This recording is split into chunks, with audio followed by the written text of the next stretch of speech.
silent screams written in blood, the forgotten souls of Gettysburg.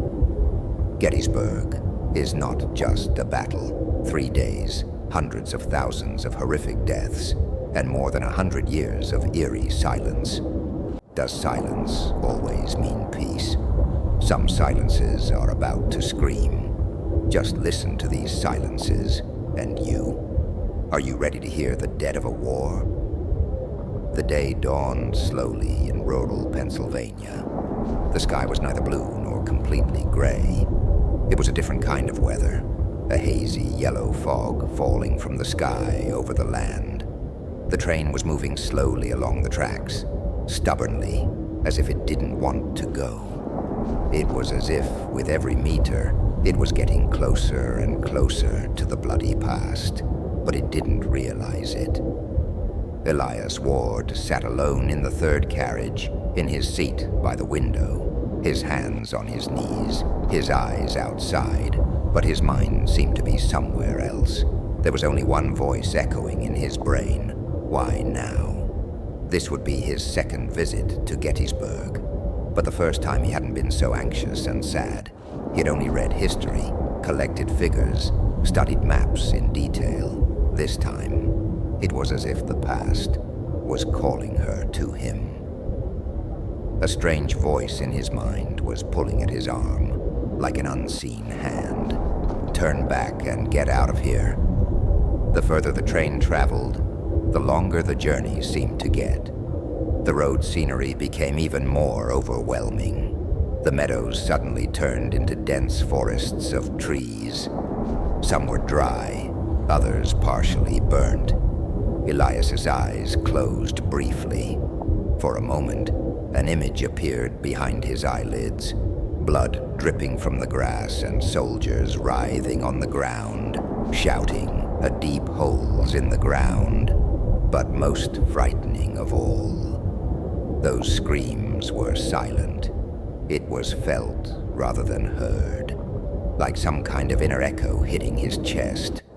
It was a little after 6 a.m. when the train arrived at Gettysburg Station. The first thing he noticed as he walked out of the station was the silence. It was as if even the wind was afraid to come through here. Even though it was daytime, the street lamps were still dimly lit, and it was bright and daylight. Or maybe this town had lost touch with time. Elias picked up his suitcase, but he didn't stop for a second. He didn't ask where the hotel was. He didn't look at the map.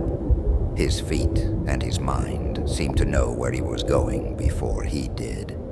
Every time he put his foot on the ground, another weight fell from him. It was as if every stone carried a memory underneath it, and every memory a scream. As he walked to the center of town, the silhouette of the McClellan house suddenly appeared before him. This building was different from the others, lower, darker, but with a more vital air. It was as if it was watching him, weighing what came in, reckoning with what went out. The entrance door of the building was difficult to open. It creaked slightly when Elias touched it, but it opened. It was as if this door had been waiting for years for him to enter. The entrance was very dark. The windows were dusty but unbroken and intact. Old oil paintings hung on the walls, officers, generals, soldiers, and moments of war. But the interesting thing that focused Elias's eye on a frame was the small sign opposite. Our silence does not mean we have forgotten you. This word sat like a stone in Elias's chest. His eyes got wet. He felt very angry with himself, not because he was moved, but because it was familiar to him. At the reception desk sat a wrinkled, dark-haired old woman. Without looking up, she spoke to Elias. "Your name is Mr. Ward, isn't it?" Elias paused. How did she know his name? She hadn't said anything. It was an email reservation. Yes, but you. The woman lowered her head as if to interrupt him. "You have room number 3, first floor, Second door on the right. The key is on the door. He wanted to say something, but his tongue wouldn't turn. The woman's voice. It sounded all too familiar, like his mother's voice. But not from Elias's past. It was from his dreams. The slightly rotten wooden stairs creaked and carried Elias up the stairs. With each step, there seemed to be a story beneath his feet. The steps were made not only of wood, but of a humming from the past. When he reached room 3, the door was ajar. The key was not on it, but a coolness seeped out from inside. It was not cold. It was a dead coolness. And the window was not open. There was no air conditioning, but it was as if there was someone else in the room besides Elias. He went in. He put his suitcase next to the bed. He stared at the walls for a long time. There were 3 nail marks, but no frame. A cobweb in the corner of the ceiling. A dead fly in it. He went to the window. A large area could be seen below. What is now a parking lot was once the fields of blood, where the war was at its height. But Elias's eyes saw it as it was in 1863, not as it is today. He closed his eyes. He took a deep breath, and then he heard a voice. It was a whisper, a woman's voice, very light, almost inaudible, but his words are sharp. "You haven't forgotten me." Elias's eyes widened. He turned around. He looked towards the voice, but the room was empty. But he was no longer alone. He felt it in every fiber of his being. Many have come to Gettysburg alone, but few have returned alone. Some places don't let people go. The question inside Elias was this call coming from history, or from another place beneath history? Do you think the past is just the past? Is it gone? Elias spent the whole night in his room and did not leave it. But he didn't sleep. There was no difference between lying in bed and lying on the floor. During the night, it was as if the clock was ticking, but it didn't tick, because there was no such clock on the wall. But there was a shadow on the wall. It was always in the same place. It never moved, and Elias knew that this shadow was watching him. And as he was watching the walls, suddenly, under the bed, it was as if crimson blood was flowing. He was startled and frightened, but he felt it with his heart, not his eyes. With difficulty, the day began to dawn. In the morning, when Elias was getting ready to go out, he noticed something new on the wall of his room. A small notch, as if someone had carved it into the wall with a nail. He quickly approached this notch. There was something very interesting written on it. July 3rd, 1863. I will come back before I die. His eyes widened. He knew what happened on this date. The last day of the war. One of the bloodiest scenes. Pickett's attack. Tens of thousands of bloody deaths. But this inscription was so bloody, it was as if it had been carved by someone who hadn't died that day, or someone who didn't die. Breath under the earth. The sun had not yet risen when Elias left the hotel in the morning. The sky was still shrouded in a leaden haze that squeezed the heart, as if the night was resisting the morning. He put his backpack on his back and started walking directly to the battlefield. Along the way, he came across a few tour guides, a few historical stone plaques, but he did not engage with them or pay any attention to them, because this visit was not a tourist's trip, but a response to a call. As he entered Gettysburg National Military Park, the wind started to blow again. But this wind did not bring coolness. It carried the stench of soot and the bloody shadow of rusted iron. Every time Elias took a step, the earth beneath his feet seemed to want to tell him something, as if the ground where he stepped. The first place he stopped was the peach orchard. This was the peach orchard. In 1863, this orchard became the scene of a deadly battle. As Confederate soldiers attacked the Union troops, the trees were a pool of blood, and the stench was unbearable. Today, the trees were green again. The leaves were rustling and dancing.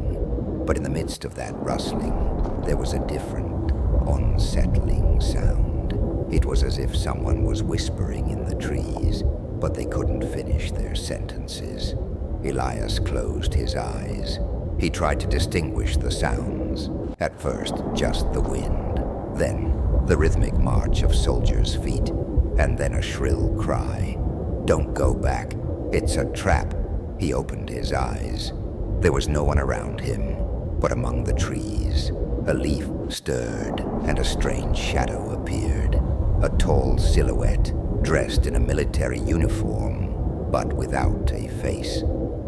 Elias became afraid to take a step. What's going on here? This couldn't be real. What was he doing here when there was no one around and the war was over? His breathing quickened because of the fear in his heart, and his hands were like ice. For a moment, the question came to his mind. What if this is not just a grave? What if there are still people fighting? Who was this soldier? His second stop was Devil's Den. Gradually, his fear was gone. He began to relax. It was an ominous spot among the rocks. Hundreds of soldiers had been shot trying to hide here, and the blood-stained rocks were still there. When he saw that there were still traces of blood here after all this time, he became afraid again. When Elias came here, he felt the energy of the stones in his body. A different kind of chill spread from his toes to his hair. It was as if gravity did not exist here, and he was walking on air, as if the air here was not meant to be lived, but not to be forgotten. He decided to sit on a rock and began to think. He put his hand on the stone's surface. The stone was like ice, but it was more than cold. It was like a kind of pulse. Tuk, tuk, tuk, tuk. Not a heartbeat, but the vibration of something going on inside him. Then a voice in his ear startled him even more than he already was. "You think it ends here, don't you? You're wrong." He looked around carefully to see if there was anyone else around him, but he was alone, and he couldn't see anyone around. Or maybe there was still someone around, and he thought there was no one. Where there is a voice, there is a shadow. When Elias left the Devil's Den, the sky was already darkening. It was still not even 6 in the evening, but the sun seemed to be hiding behind the haze. There was a dark redness in the air. It made one uneasy. It was as if the night was desperate to descend earlier than usual. Or maybe in this land, light only stayed if it was allowed to. He made his way to Little Round Top. Historically one of the most critical defensive points of the war, it looked quiet and majestic in its present form. But the moment Elias stepped on it, he felt a damp sensation on the stones beneath his feet.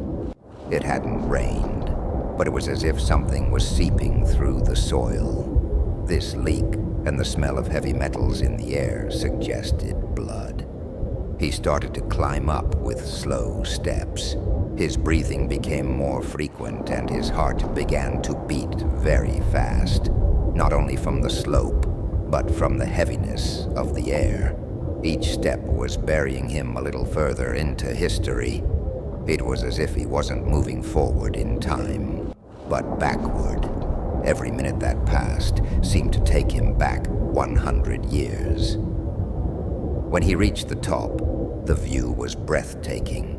The battlefield unfolded before his eyes, and the traces of the battles became clearer as he looked down. But Elias focused on something else. Suddenly, he couldn't believe what he saw. An old military button and a gold coin lay on the ground. His fingers grasped both in the palm of his hand. The button was ice cold, the emblem on it, the symbol of the Union Army. Just as he took the button in his hand, the wind suddenly stopped. The trees suddenly stopped moving. The sound of birdsong was suddenly replaced by silence. The world forgot to breathe. For a second. Time seemed to stop at that moment, and at that moment a loud voice was heard. "The front is collapsing. Save the soldiers. Everyone is wounded. Get the rest. Run." Suddenly Elias's mind went blank. Although his eyes were open, he saw nothing but the sounds. They were clear. Gunshots, shouting, the clatter of horseshoes. When he heard these sounds, he thought he had lost his sanity. It was as if a veil had fallen over his eyes. He was surprised when suddenly he could see again. This time he was sure he was not alone. Beside him, in front of him, behind him, there were soldiers with pale faces. Some were walking, some were crawling, some stared blankly at the sky. Others were still clutching their rifles, their fingers ossified. Elias stepped back. But it was a step back, a wrong step. He lost his balance as his foot slipped on a rock. This rock had very interesting symbolism on it, and it was red. He lost his balance and fell to the ground. He did not hit his head, but his vision suddenly became blurred. He thought he was blind, but he wasn't. At that moment, a face appeared in the darkness. A young soldier, full eyes, no beard, green eyes and red face from the dried blood on his forehead. "My mother must never see me like this. She would be very sad to see me like this," he said in a whisper. "I wrote a letter. For 150 years, I kept it in my pocket. If you find it, take it to my mother." Elias tried to sit up, but his body wouldn't move. It was as if he was paralyzed. He couldn't move or direct any part of his body except his eyelids and eyes. He could only turn his head. His eyes could see around now. On the ground, there was a jacket, but this jacket was not there before it fell. Who brought the jacket here? Whose jacket is this? There was something yellow, half of it sticking out of his pocket. It was an envelope with red marks on it. He managed to get up and picked it up. He opened it curiously and nervously, but the envelope was empty. But as soon as he opened the envelope, an echo went through him. "If I die, I'll see you in your dreams." This echo repeated 3 times in his head. He couldn't make sense of it all.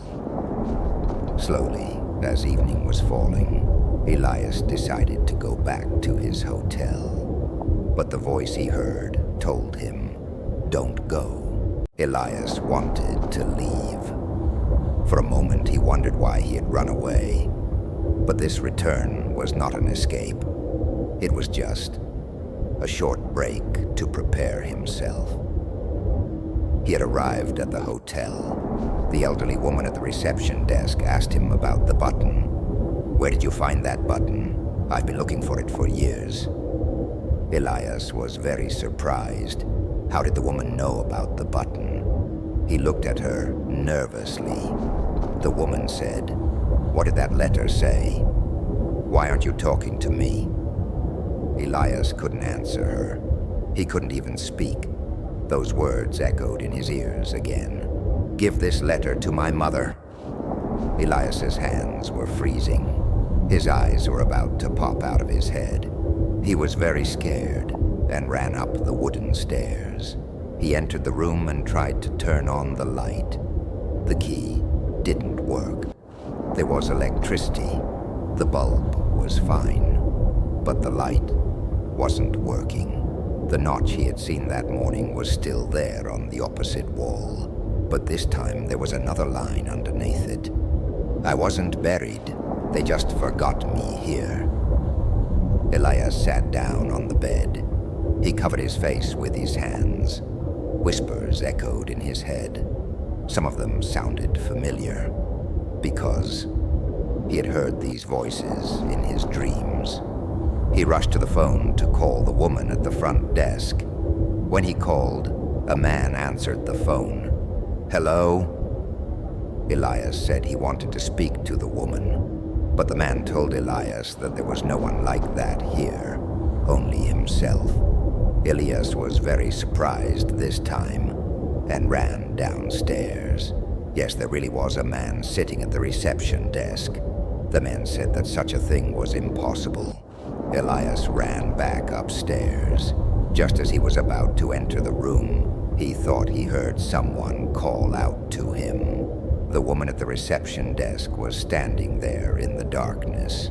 She asked the question again. What did the letter say? Just then, suddenly, a sharp smell of whiskey filled the air. Elias looked up. He looked toward the source of the smell. On the table was an old bottle with only a few drops left inside. Next to it was a piece of paper. On it, in faded handwriting, was a single sentence. We couldn't win the war. We're still alive and managed to stay here. In this section, Elias realizes that ghosts are not just images, that they are not confined to the past, but can communicate with the present. Spirits speak, call out, and make requests. And Elias is no longer just an observer. He is one of the few people who know their story. The body to the earth, the spirit to the battlefield. The darkness of night had fallen completely. The clock showed 3 a.m, but for Elias, time seemed to have stopped. It was neither night nor morning. It was as if time had been pushed outside of time, frozen in a void between history and the present. As he sat in the corner of the bed, the smell of whiskey spread through the room again. But this time, it was heavier, so sharp that it settled in his lungs. Then, the walls shook, slowly, with a rumble. But it was real. He thought it was an earthquake. And suddenly the door creaked open. No, it wasn't the door to the room. It was the door to another place. The other side of the door was pitch black. It was as if he was no longer in a hotel room, but in another building.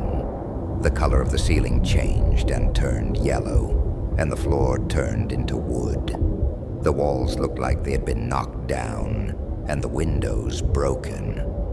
Elias suddenly found himself in a desert hospital. Inside there was a sharp smell of blood and medicine. Soldiers were lying on the ground, screaming in agony. Some had lost their legs. Some had lost their eyes. Some had lost their heads. Elias saw a nurse covered in blood looking at him. He felt as if he was really seeing her, but it was as if he was in another time, another place. But the woman's face was pale, and her eyes were fixed on the ground. She approached Elias and whispered in his ear, "I did everything I could for them, but some refused to go." Elias walked over to a soldier lying on the ground. He was a young man with pale, trembling skin. He suddenly fixed his eyes on Elias, but he spoke without moving his lips. "I still feel the cold. I'm freezing. I thought it was over, but no, it's not over yet. I'm literally freezing to death." At that moment, Elias's entire body began to tremble like the soldier's. It was as if he were in the middle of a winter's day on the battlefield. The tips of his fingers began to turn purple from the cold. But there was no stove, no blanket, no warmth around him. Only the cold of the past. Another voice echoed from the darkness. "You are the first person to hear us. You really can hear us. Find the hidden soldier. Uncover the hidden grave. Only you can do this." Elias suddenly found himself walking through the streets of the town. The Sarah hospital was gone. It had vanished in an instant, In its place, he saw Culp's Hill. This town had been the site of one of the longest battles of the war. It was nestled in the forest among winding paths. There was no moonlight here, but there was a light seeping from beneath the ground. Yes, truly, a light seeping from beneath the ground. This light was calling Elias. He took steps unconsciously. His foot caught on a tree root. He couldn't make sense of it and fell to the ground. Where he pressed his hand, there was something. It was something metallic. Curious, he quickly began digging with his hands and nails. His nails broke. His palms bled. But Elias didn't stop. Minutes, hours, or days passed. No one knows. Finally, he reached a lid. It was a rusty, nailed, heavy coffin lid. But the coffin was not complete. It was as if the top of an unfinished grave had been left uncovered. He lifted the coffin lid. After opening it, he looked inside. It was not just a pile of bones. The bones of two young men wearing Union and Confederate uniforms intertwined. Between them was a yellow notebook. Elias was curious and picked up the notebook. The pages were dry, the ink slightly faded, but the words were still legible. Inside the notebook it read, "We were not enemies. We fought on different sides, but our fears were the same. We thought about escaping together and made plans, but they shot us. We were wounded, and no one ever found out. This grave will be our secret, and one day someone will find it. Remember the things even this earth has forgotten, if you truly hear me." Elias's eyes filled with tears. He continued reading the notebook. "My mother must not see me like this. She's a very emotional woman and will be heartbroken for me. Even years later, she will remember me, and she too will be immortal." Could the woman at the reception be his mother? As Elias pondered this, a sudden light flashed above him. The light was so bright, it blinded his eyes. Two silhouettes emerged from the light. Two soldiers, standing shoulder to shoulder, were looking at Elias. They thanked him with their eyes, as if to say, "Thank you for finding us." Elias couldn't believe what he was experiencing. If he told anyone about this, no one would believe him.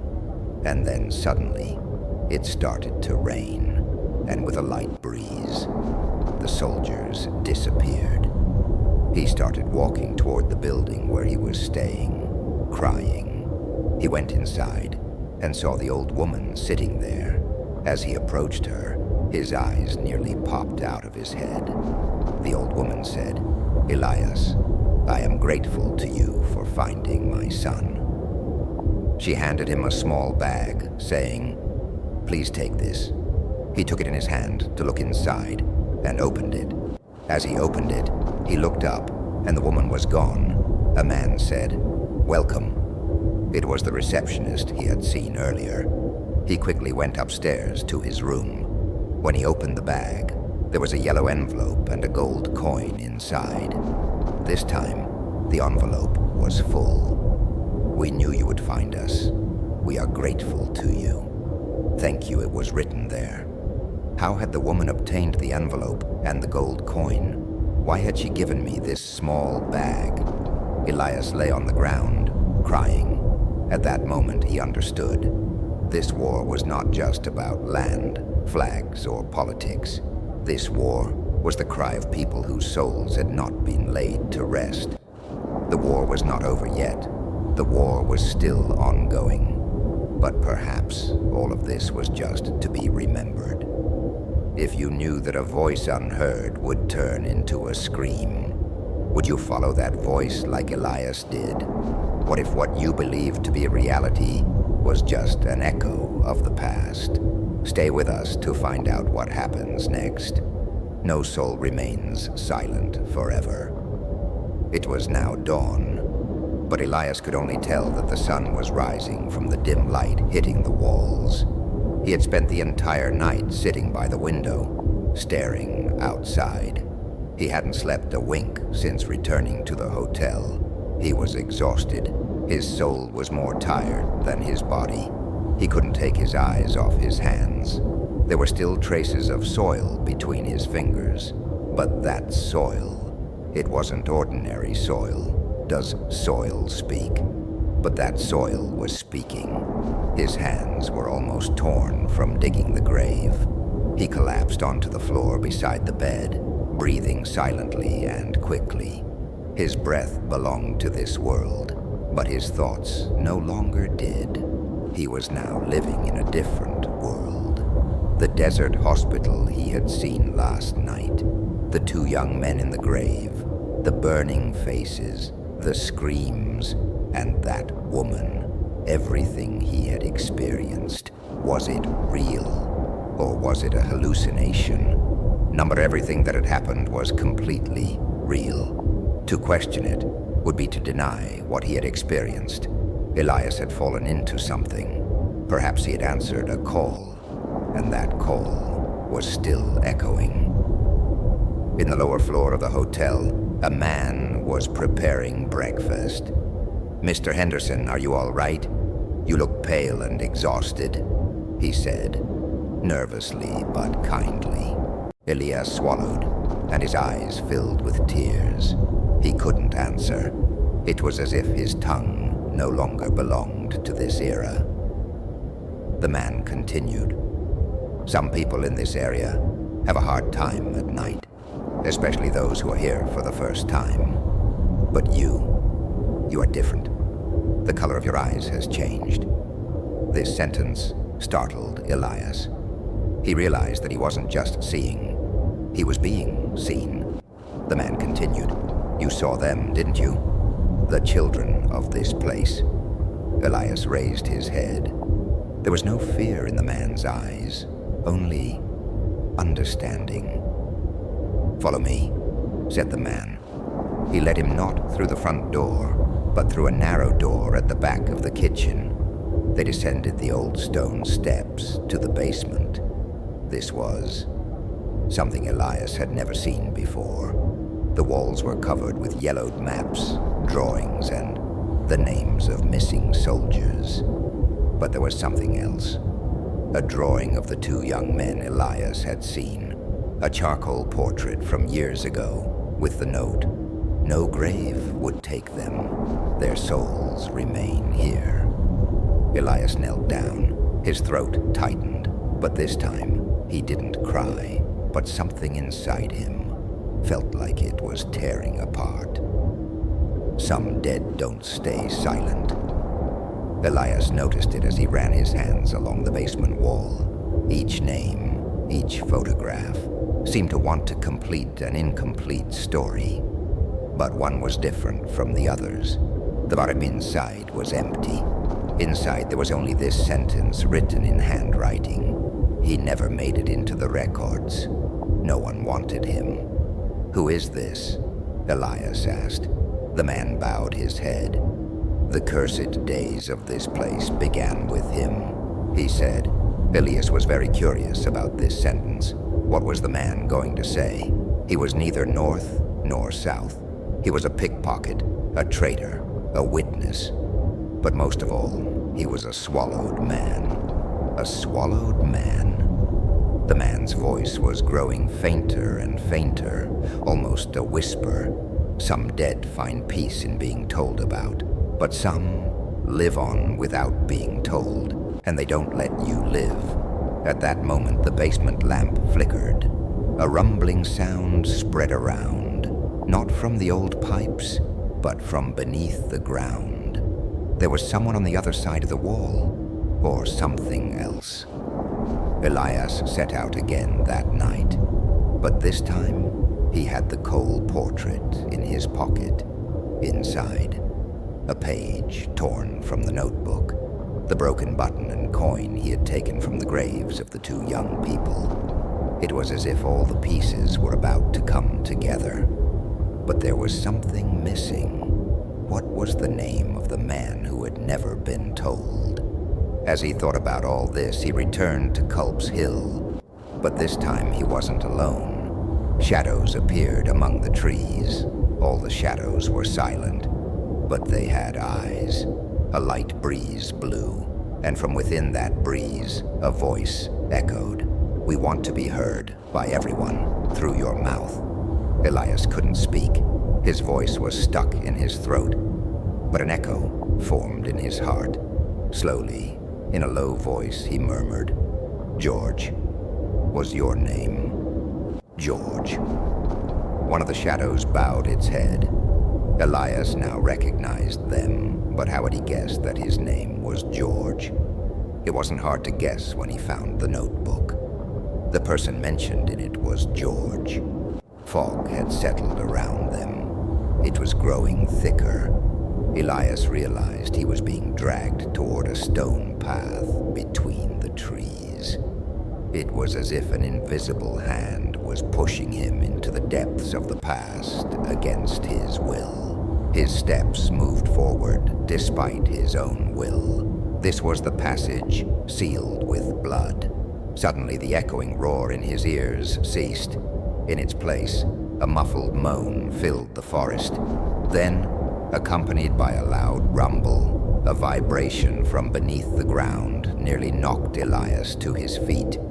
He saw the ground in front of him begin to crack. From the opening, which resembled a small grave, black smoke rose. Elias took a step back, but he couldn't tear his eyes away. The shapes emerging from the smoke were blurry at first, but they began to take form. A pair of eyes, rotted but still alive, stared directly at him. Then a figure appeared, a soldier in battle uniform, his face half destroyed, his mouth open, and a muffled prayer pouring from it. "May God forgive us." The soldier's voice did not reach Elias's ears, but his mind. When he recoiled in shock, the trees behind him had vanished. Now he found himself trapped in a barren wasteland. There were ghosts around him, but they were not like the others. These were angry. There were no tears in their eyes, only hatred. A ghost screamed. Others joined in. Even when Elias covered his ears, the voices did not stop. A deafening echo rang through the air.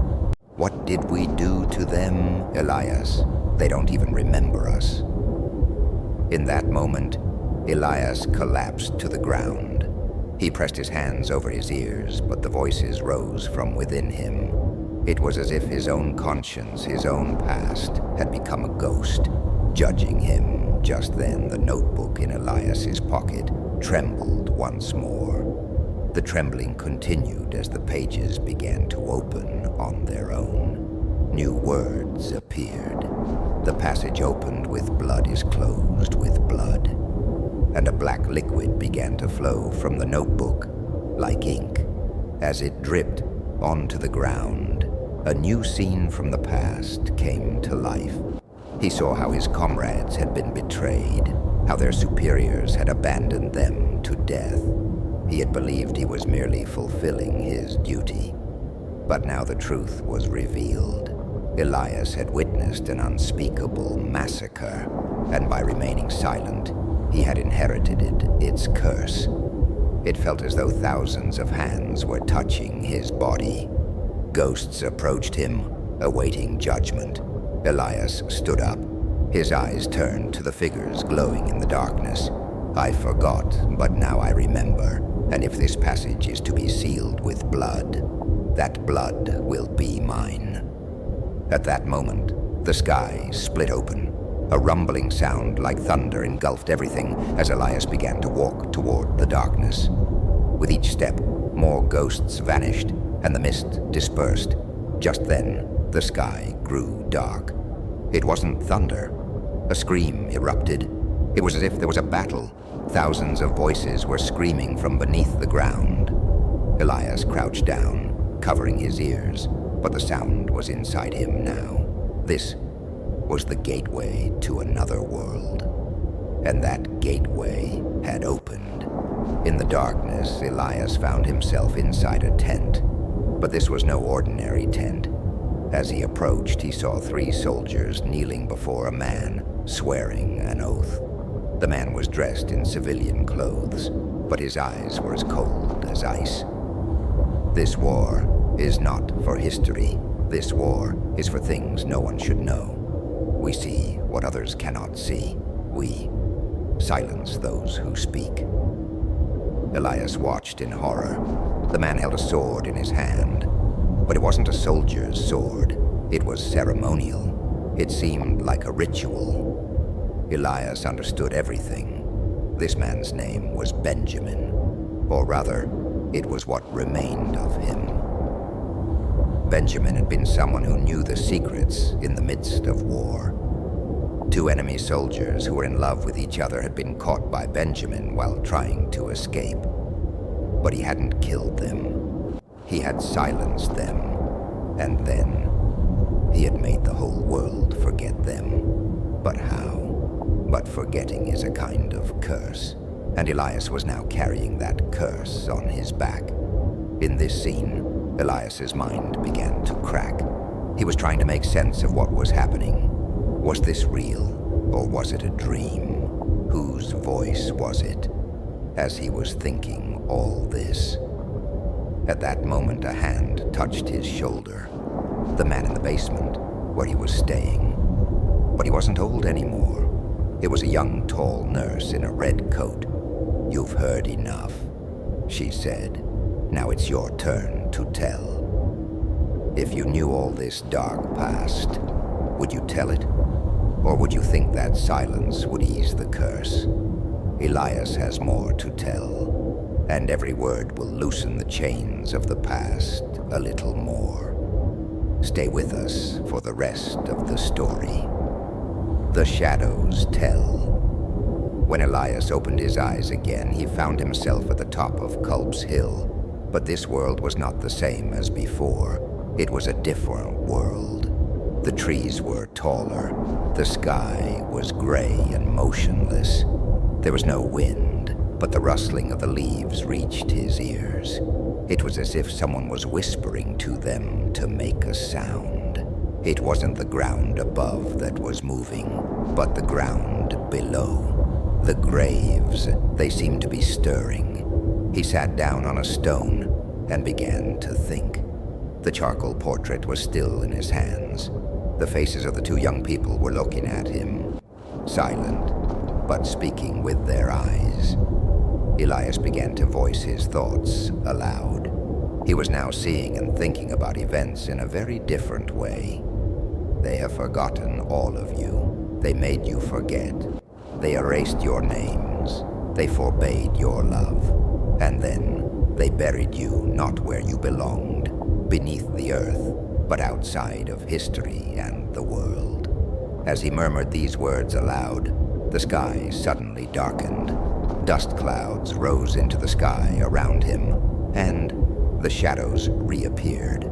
But this time they weren't just ghosts. This was a judgment, a silent, cold judgment from beings whose eyes knew the past. Elias suddenly stood up. "Enough! Enough! Enough!" he shouted. His voice echoed throughout the emptiness. "I will no longer just watch you. I will tell your story. I will place your voices between every page that history has forgotten." The shadows stopped. The loud voices grew fainter. A murmur. Then everything fell silent. A shadow stepped forward. It was Georgia, but her eyes were no longer cold and icy. They were moist. Will you tell my story, too?" she asked. Elias bowed his head. He didn't want to tell her, but he would. Then he raised his head and, "Yes, because evil must be told. I will tell the whole world everything I have experienced. Silence is the oldest cloak of evil." At that moment, the ground split open, and a vast void emerged. Elias fell to the ground suddenly. The ground beneath his feet had transformed into a passageway leading between tombstones. Voices rose. "Don't go! Everything begins there. Some doors must not be opened. "Don't open that door." But Elias slowly moved forward. This was no longer just their story. This was also the final stage of his own transformation. The stairs leading down were pitch black, but Elias closed his eyes and walked on. Even with his eyes closed, he could walk easily. His eyes were closed, but his mind was open. Gas lamps lit the way along the path. After walking for a long time, he reached a room. In the middle was a table, and everywhere were traces of history. On the table was an old gas lamp, and there was a notebook. He slowly approached the notebook and opened its dusty pages. The first page read, "The testimony of Elias Henderson." This story was written not only for the living, but also for the forgotten. Every page of the notebook contained a face, a name, a scream, but the last page was blank, and the pen was there. Elias picked up the pen and began to write. He wrote the first word, Benjamin. Just as he wrote that word, the ground began to shake. It was as if a storm was brewing. It was as if the world was rebuilding itself. The sky brightened. The earth took a breath. And suddenly, everything was bathed in light. He found himself back in the hotel room, but the foggy walls had changed. The once yellowed wallpaper was now covered in maps. Every name, every face was now written down. A voice came from behind the door, and someone had knocked. Someone had slipped a yellow envelope under the door. He rushed to the door and opened the envelope. Inside was a note written in blood. "Keep telling the story, keep writing, because every story breaks a chain." Elias picked up his pen, and he continued his story. "You have heard this story. What if it were you? Would you listen to the cries of the past? Which faces would you want to see on the silent pages of history?" Elias's journey does not end here, because the past is still speaking.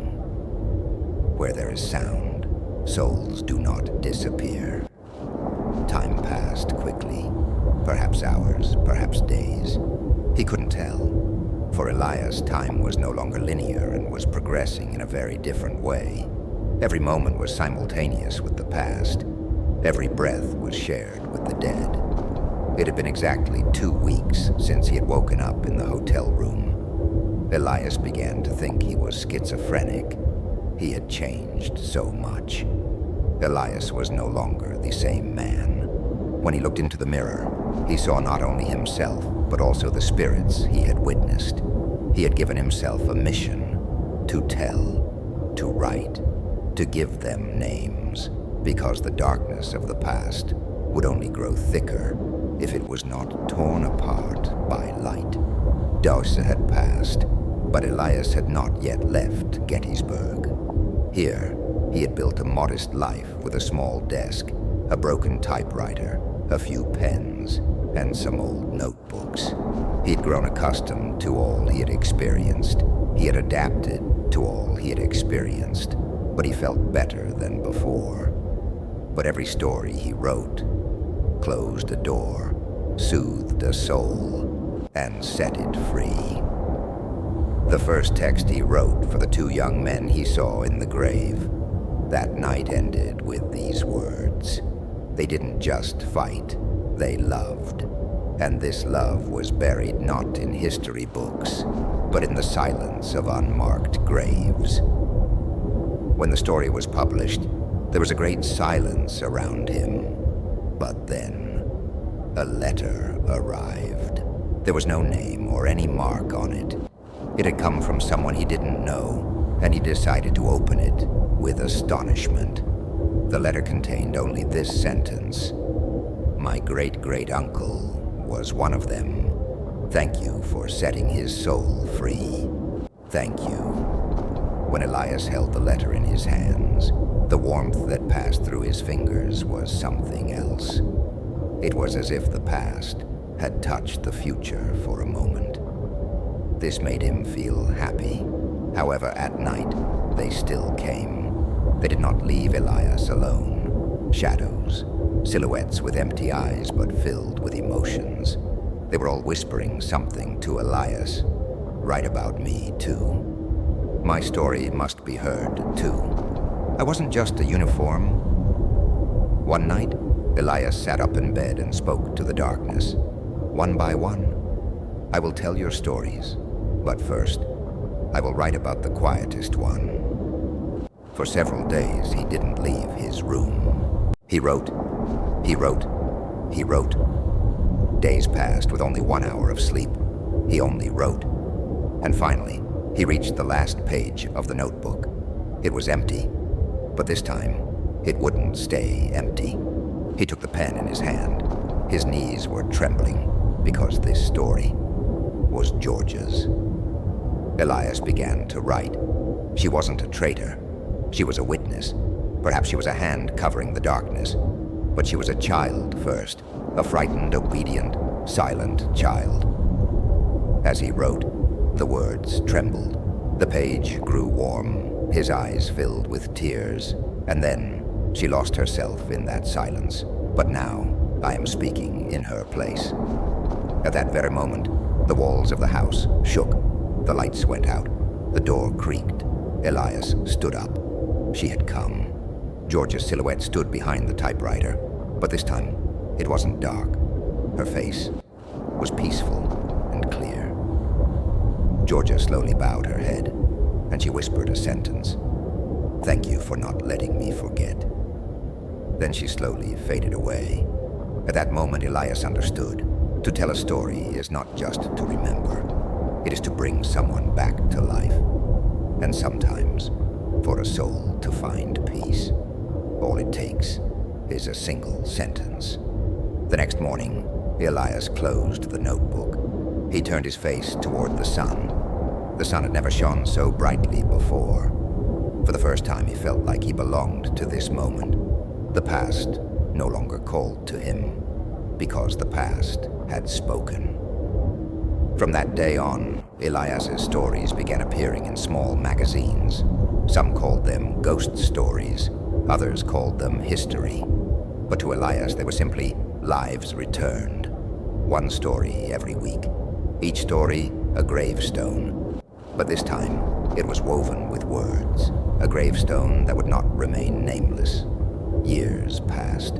Elias grew old, but he was still writing. The stories were not finished. One day, a young man came to his door. He had a recording device in his hand. Mr. Henderson, he said, can I interview you for my podcast? Elias smiled. Of course, but only on one condition. You will tell your story, too, because if you don't, they will remain silent. The story ends here, but the past never truly stays in the past. If it were you, would you tell it like Elias did? Or would you choose to close your eyes? Perhaps in the darkest moments of history, what we need most is just a witness. Let's keep telling the story, because every story could be the chance for a soul to find peace.